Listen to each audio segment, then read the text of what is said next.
Hi, I'm Seth. I have a small YouTube channel. I'm trying to get it monetized, and this is my first video in a series showing that journey. I'm sharing this because many of you are looking for case studies of small channels getting monetized. I need the accountability, and I want to make it an income stream.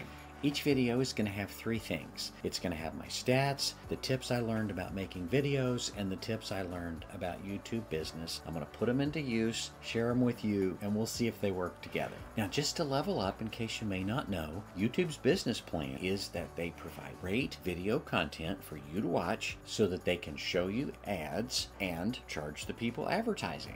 That's the simple version of their business plan. They want to pay you to make videos as long as enough people are watching them. Now, the way they decide if enough people are watching is that they count subscribers and the number of hours people are watching videos on your channel. So in exact numbers, you have to have 1,000 subscribers and 4,000 watch hours in the previous 365 days. Once you reach that point, they will let you into the program, and then they will pay you per 1,000 views for your videos that you create. Back to the three things I promised. The first is the stats. Usually I will give you three. I'll give you subscribers, watch hours, and one other metric that I've learned is cool to follow and will help you learn. But today, because it's the first one, I've got to give you a bit more so you can see where I'm at, the problem my channel is in, and what level I will be growing up from. I've been on YouTube now for about 19 months. My first video was posted in January of 2023. I started by going to a webinar put on by Think Media. I bought one of their programs. I practiced and I learned and I uploaded a bunch of videos. Many of you watched.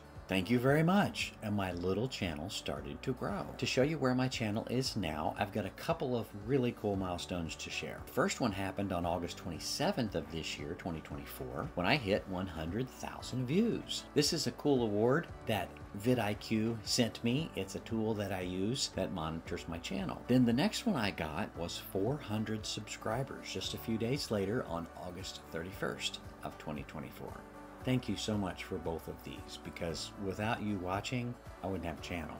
Now, I'm not monetized yet, so I didn't get paid for any of this activity, but it was really cool to see all those zeros. And seeing all of those zeros caused the fire in me to burn just a little hotter, to cause me to want to learn more, to practice more, to grow my channel, maybe make some money. The awards were very motivating. So, I'm on YouTube, I'm watching YouTube videos, learning, practicing about how to make YouTube videos, how to grow a channel, and the algorithm picked up on all that activity and suggested a video to me made by Jen at Silver and Solo about how she monetized her channel. Now, she doesn't do anything that has to do with woodworking, but the algorithm knew I was looking at videos about how to grow my channel, so they showed me hers, and she gave the stats on how she got monetized in 10 weeks. What? I gotta watch this video and see how she did it. I watched it, it was very good, and it made it clear that I might be able to do this myself. I was so excited, in fact, that I went to her channel, I went all the way back, and I watched the entire series from day one when she had 60-some subscribers to start with. The algorithm, again, saw that, of course, and offered me a video made by Rob at vidIQ where he reviewed the Silver and Solo channel and talked about the good things that she did that were probable causes for her monetizing. So I watched that one. I thought if vidIQ thinks it was valuable enough to use it as one of their education videos, then it was probably good for me to watch. If you're interested in seeing either of those videos, I'm going to put links to them down in the description. So the method was really simple. It had basically two parts. One is double down on the videos that your audience wants to see and or that the YouTube audience in general wants to see, instead of just documenting what you do, which is what I was doing. And number two, post a video each week about the process of getting monetized. So I jumped in. I did one video a little earlier this week where I did the topic research and I scripted it and shot it like I was learning how to do. And then step two is this video where I'm talking about the stats and how I'm working to get monetized. Now, back to more stats to keep this party going. Now, at the time of the scripting of this video, and more about scripting in a little bit, I was at 406 subscribers, 1,746 watch hours, and this was on 9/10 of 24. Here is a screenshot from inside the Earn tab inside the YouTube studio. You can see here the total subscribers and the total watch hours. And here's one from the dashboard tab that shows activity in the previous 28 days. This is the default screen that pops up whenever I log into YouTube Studio. If you look on the right hand side, you can see 2.4 thousand views and 82.3 hours watched in the previous 28 days. Another stat that many people frequently look at is frequency.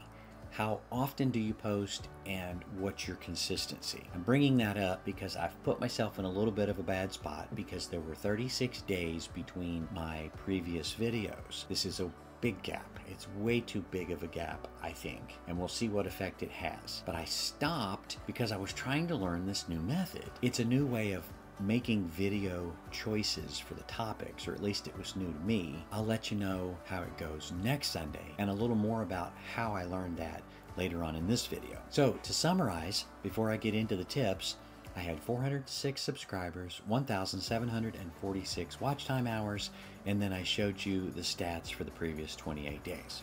The second thing I promised you was tips on how to make videos that I've learned. And this one I'm calling the art of the pause. And what I mean by that is that I learned a better way to deliver my lines to the camera that makes editing easier and makes the outcome more professional looking, I think. Here's what I do. I look at the camera, pause, deliver my lines, pause.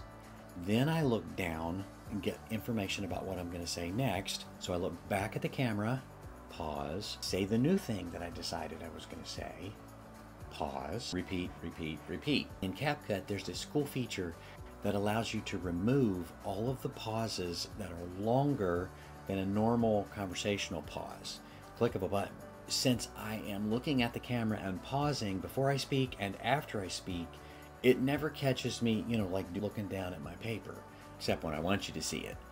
And this makes the video easier for you to watch, easier for you to consume the learning. I hope it looks more professional. I'd love for you to go see that video that I put up just a few days ago and let me know what you think of it. Did I actually do better in my editing or not? And lastly, the third thing I promised was a tip I learned about the YouTube business. I referenced this earlier and it is so important. I learned to reverse my video making process. This broke my brain at first because I realized I was doing it completely backwards, the whole process backwards. I would start showing how I do something, I would start teaching, I would start showing what I learned. When I got done, I would edit the video. So before I learned this, I would just document what I was doing. I'd set up the camera, I would pick a title and thumbnail that I thought represented what was in the video, and done. Well, after hours and hours of research learning how to properly do this, listening to videos by Mr. Beast, by Patty, by Sean Cannell, Omar Tukori, Nolan Molt, Jay Klaus, April Lynn Alter, and probably a lot more, I realized I was doing it backwards. The proper way to do it is to research the topic first. Make sure that you pick something that people want to watch. There's a validation process. Make sure it lines up with what you do, and then create the thumbnail. So you have a topic, the title, and the thumbnail all done first to make sure that you've got a complete visual package for people to look at to see if they want to watch your video. Then you script it and you write it and rewrite it until it's good. Then you shoot the video, edit it, and put it up. Wow, this makes so much sense to do it in that order. My favorite video from all of that learning was from Jay Klaus when he interviewed April Lynn Alter, and I will put their 2 video links down in the description as well if you're interested in learning from some of the same places that I did. The first video I've made using this method is on this card right here in the corner. If you want to watch it, I would love for you to, and love to hear what you think. I applied all that I learned best as I could. It was my first time out of the gate, and I answered the question. This was the topic I ended up picking that you all have asked. How did that happen? How did a white-collar corporate guy end up as a chainsaw artist? That makes no sense. So if you are in a midlife crisis or a career crisis, this video will help you think through how to reinvent yourself, and hopefully you'll find it inspiring to see what my outcome was. It would mean a lot to me to help me get monetized. That is what this video series is about. Would you like, subscribe, comment, share? I mean, if you think it's worth it, of course. That's just how the YouTube algorithm works. It sees all of that activity and says, hey, people are staying on the channel, they're watching these videos, they're satisfied with what they see. I'm gonna show it to lots more people. And that's just how the word gets out. Thank you in advance for doing all those wonderful YouTubey things and helping me grow.